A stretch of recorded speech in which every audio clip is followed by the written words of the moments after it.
Hello guys, welcome to Mama V, your go-to channel for trending news, breaking updates, celebrity gist and social media stories. Please do not forget to subscribe and turn on your notification bell so you never miss a trendy story. Thank you guys. The Labour Party's presidential candidate in the 2023 general election, Mr. Peter Obi, has formally defected to the African Democratic Congress, ADC, alongside several prominent political leaders from the Southeast geopolitical zone. The declaration was made on Wednesday in Enugu, the Enugu state capital, where the leaders converged to announce their collective decision after months of consultations. However, a faction of the African Democratic Congress, led by its national chairman, Nafiu Gombe, on Thursday distanced itself from the reported defection and registration of former Labour Party presidential candidate Peter Obi at its Enugu zonal office. Joining us on this show to discuss how Obi's defection positions the opposition against the APC is Dr. Ladan Salihu, a chieftain of the ADC. He will also explore the impact in the Southeast and how the obedience movement will realign political forces across Nigeria. Good morning, Dr. Salihu, and welcome to the morning show. Good morning, Dr. Abati. Good to see you. Happy New Year to you. Yeah, same to you. Well, quickly, Dr. Salihu.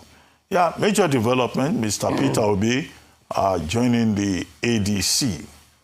Now, of what impact is that going to have on the ADC's chances in the forthcoming general elections? Two, I think Professor Patu told me, I said that, well, if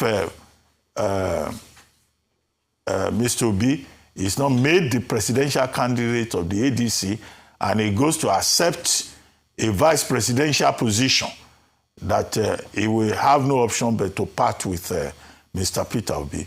But what is the guarantee that Mr. Peter Obi will be the chosen presidential candidate of the ADC? Has a decision been taken on that? And then finally, this Mr. Gombe, Mr. Nasiru Gombe, who says Mr. Peter Obi has joined the wrong faction of the ADC. I thought that matter was resolved long ago, but it looks like there is still a faction of ADC that is saying, well, if you want to join ADC, please look before you leave. Your take on those three quick points. Thank you so very much. The defection, if you like, the declaration of Peter Obi joining the ADC is a blockbuster politically. It is a defining moment in our own political history and in the history of the ADC and in the history of the opposition movement in Nigeria. Remember, some weeks back, Atiku Abubakar declared for the ADC, and now we have, Peter Obi. Now, numbers don't lie.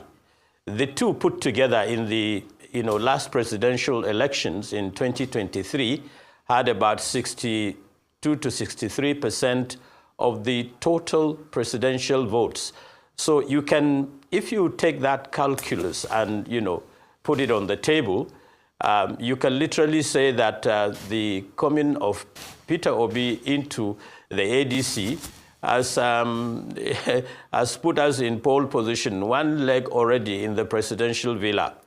I am so excited. So are all members, and from the top to the bottom echelon of the ADC are excited by this moment, by this monumental leap into, into political party activity. And when you look at the optics in Enugu, who is who, like you did say in your opening remarks, in Eastern Nigerian politics, what's there? Senators led by Senator Inna Ebaribe, the former governor of Imo State, former deputy speaker of the House of Representatives, and many others. I'm not going to do a roll call here.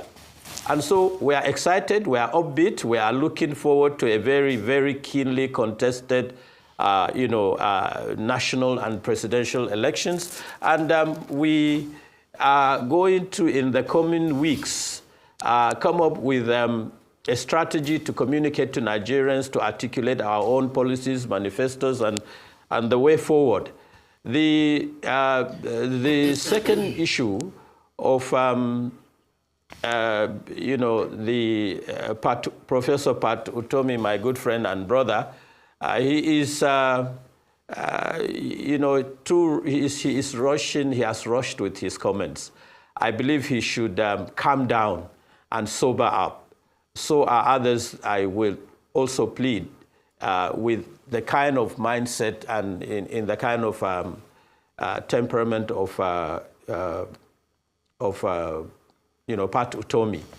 I am certain that at this stage, we savor the moment. We try to look at the issues dispassionately.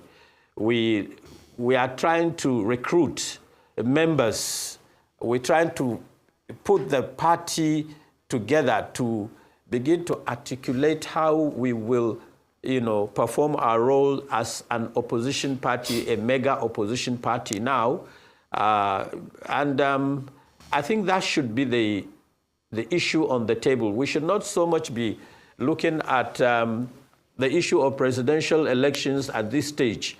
We should be looking at how we grow the party, how we market the party, how we sell the party to Nigerians, how we take the message to the grassroots, to the nooks and crannies of this country.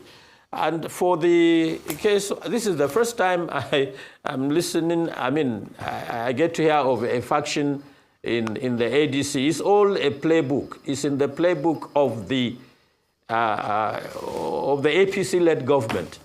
Their own tactics and strategies politically is to continue to cause disaffection, disunity, so that all the political parties will disintegrate and collapse so that they can have a one-party state and, eat their cake and have it. It's not going to work with the ADC. The ADC is one party. The other person is on his own. He is just what you will call an irritant interloper. Excuse the language.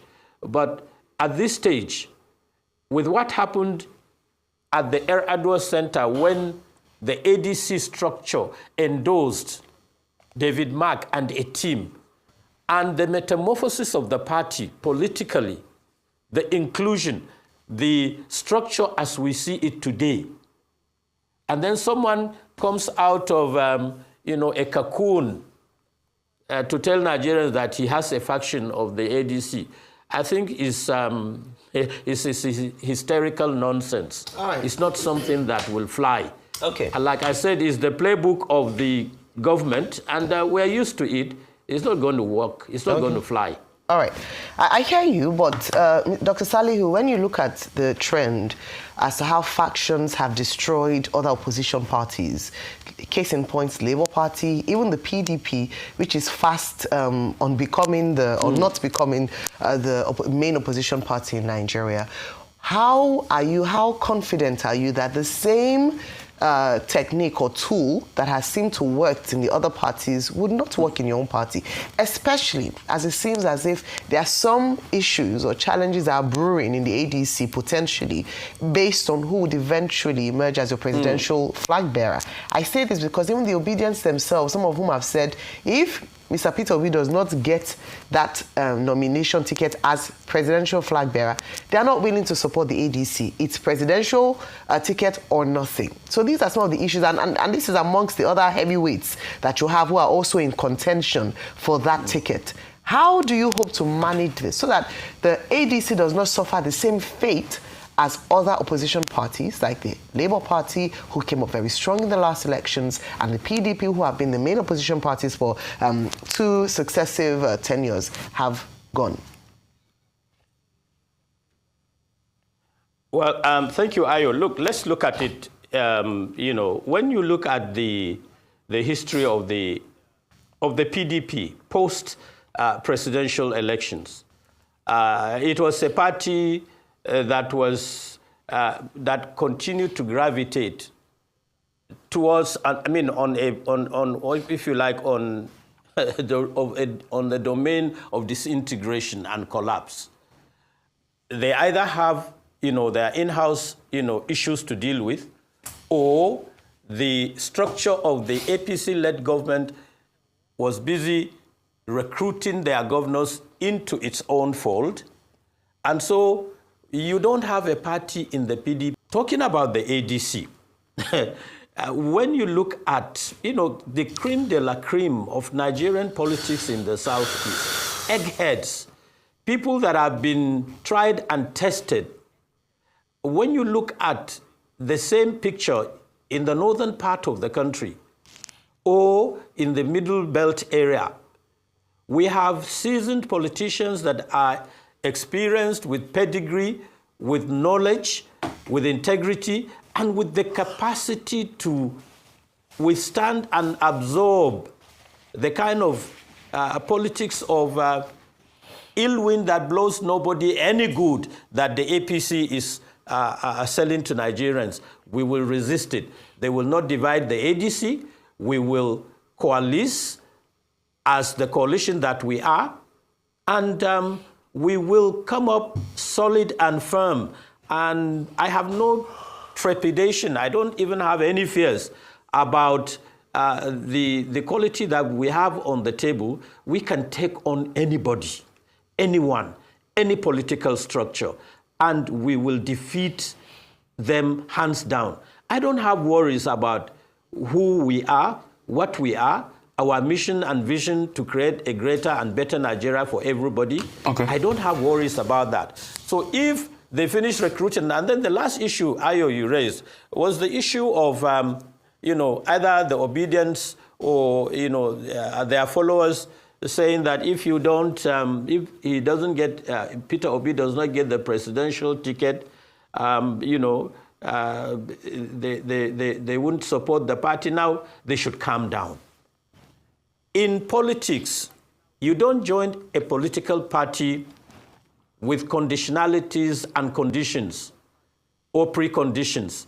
You join as a member, you harvest your votes, you put your credibility, and you sell yourself to the voters, to the delegates. Eventually, the delegates will decide.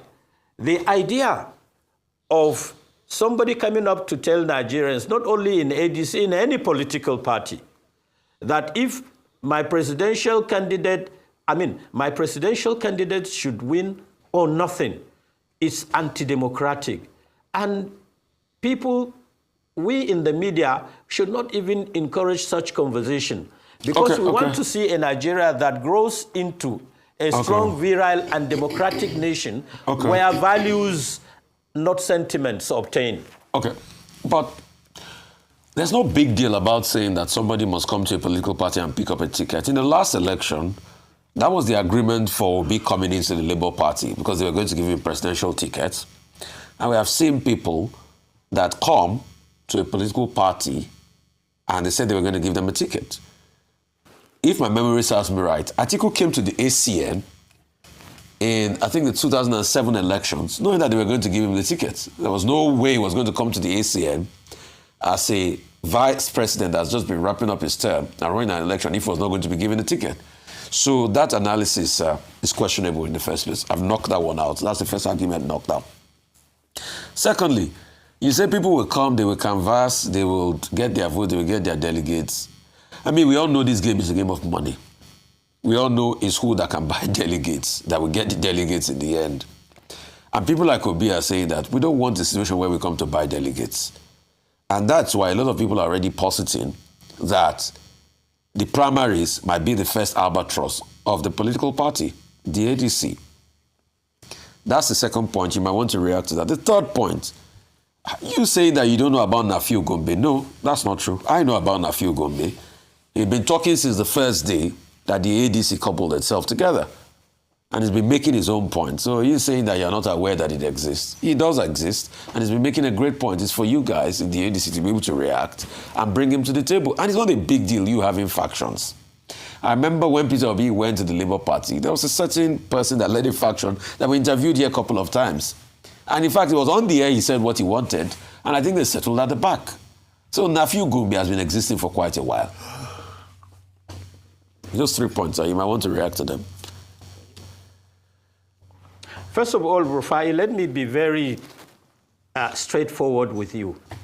You may have, the right to knock off a point that I say in the studio. You don't have the right to knock off these points in the court of public opinion. That is your own thinking. My thinking and the thinking out there with the public is what I said. And it's a debate, and I don't want it to be a debate between Laden and Rufai. So be it if it must be. But let me say this. I do not necessarily believe in the kind of scenario you paint about the defection of a candidate into any other party on preconditions or based on conditionalities or expectations. That, I repeat, is anti-democratic. And we in the media should not be wasting our times and, discussing issues like that. Let us look at the Constitution. Let us look on the issue of equity. You don't come into a party. Peter Obi said it as much as he has defected into the ADC. He has said that, look, we will go let the best candidate win. And if he wins, he has the assurance that Atiku will support him. If Atiku wins, he has given his own word that he will support him. And nobody can sit down and make a caricature of that statement and reduce it to, something that, does not suit the narrative of the two men. And look, we are trying to make sure that the Nigerian democracy obtains within the platform of decency, within the platform of the best practices, not sentiments, not histories that have failed, but let us look forward and see, how do we come up with a structure? How do we deal with the issues that are contradicting and sometimes even subverting to the polity? How do we amalgamate? How do we congregate and come up with a solution that would address all these issues you have raised, Rufai? We don't have to be locked up in our cocoon of historical antecedents that are so negatively espoused and have not served the nation, politics, or democracy any good. I want to say this without any fear of contradiction, Rufai, and to the team. It's all about issues of equity. But in law, and thankfully, Dr. Abati is there to lecture us on matters of law, you talk about equity. But equity, it cannot replace the Constitution.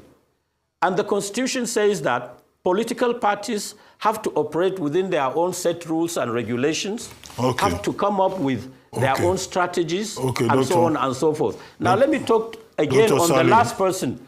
I don't know the guy you're talking about. Don't force him on me. I don't know him.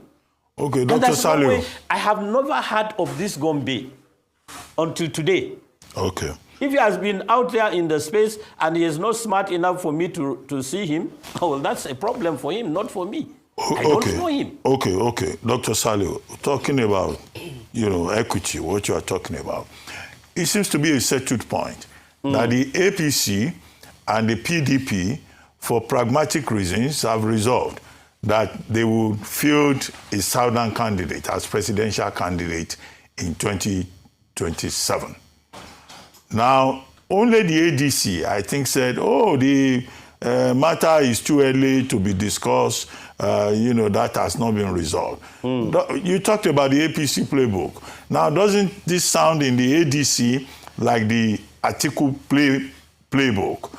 Because some Southerners, I don't want to say Southerners generally, are saying the South must also complete 8 years. And then you are saying, well, if Atiku wins, if Peter Obi wins, you know, but there seems to be some consensus on this part of the country that, you know, there should be an additional 4 years for southern Nigeria before anybody even begins to talk about the North. I'm sure you are aware of that, politics. Yes. Dr. Abati, I want to believe the word, in my own opinion, is not consensus, it's debate. And look, when we look back, history does not lie. We had a president who was flying the flag of the PDP, who contested an election in 2015. He was from the southern part of the country, Goodluck Jonathan, which you and my humble self proudly serve under. He had 4 years. He was contesting. Southerners and some people, especially in the southwest, coalesced and took this guy out. They vilified him. They made him look like the worst candidate Nigeria has ever had. He had 4 years to go. They didn't endorse him. They came up with a northern candidate that took out a sitting southern president under the platform and a contraption of, if you like, the group that was led by Tinubu and Buhari of blessed memory. They formed the APC and took out President Goodluck Jonathan. Nigerians cannot come out and be told that there are different strokes for the same folks.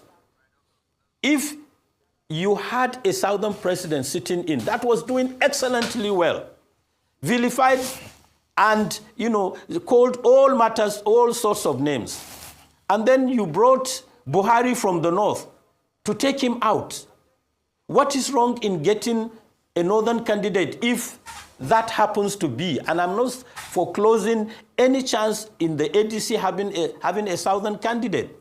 So the idea of saying one portion should do 8 years, the other one should do 8 years, even in the political mathematics of Nigeria, is unsustainable. I don't agree with it. Okay. Look, on that note, you look at parties. Let me drop quickly, please, for a minute. You look at parties in America. If a party produces a president for 20 years, that is the rule of the game.